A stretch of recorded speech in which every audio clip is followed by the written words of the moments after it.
This 5,000-acre plantation was designed by President Thomas Jefferson, who owned more than 600 slaves.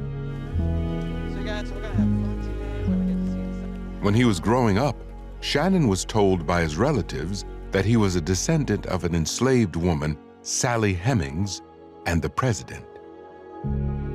So when I was in second grade, I proudly stood up and told the entire class, Thomas Jefferson is my great-great-great-great-great-grandfather. And the teacher said, sit down and stop telling lies.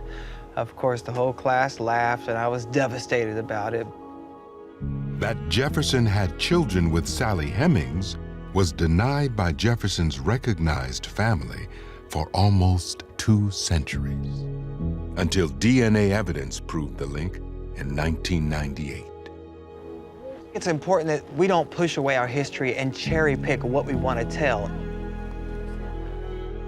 When Jefferson drafted the Declaration of Independence in 1776 and declared, "All men are created equal," the founders' vision did not include 1/5 of the population who were enslaved. Krista Dirks-Heide is a Jefferson scholar at the University of Virginia, an institution Jefferson also founded. Shannon knows that Sally Hemings was chosen to accompany Jefferson's daughter to Paris and work as a domestic servant when just a teenager.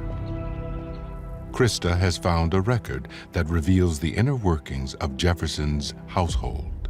You'll see there on the list of wages that Jefferson's paying people in his household. Do you recognize any names there? I see Sally here, Sally Hemings, and her brother, James Hemings. Yep. This is from 1788. Yep. Sally Hemings had arrived for the first time in Paris, and we see that Jefferson is paying her and her brother wages, which would have been the first time that they're receiving money and income from Jefferson, their owner. Now, why do you think he did that? Well, because slavery was illegal in France at this time. So Jefferson didn't want to draw attention to the fact that he had human property within his household in Paris. So paying them was a way of making them look more like servants, I think.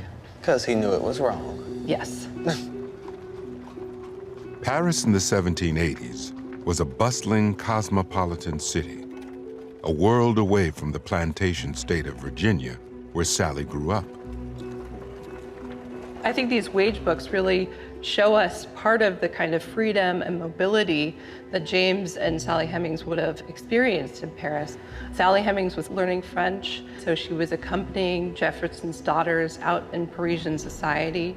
Jefferson bought her very fine clothes to wear in Paris, so she would have known that she was on free soil.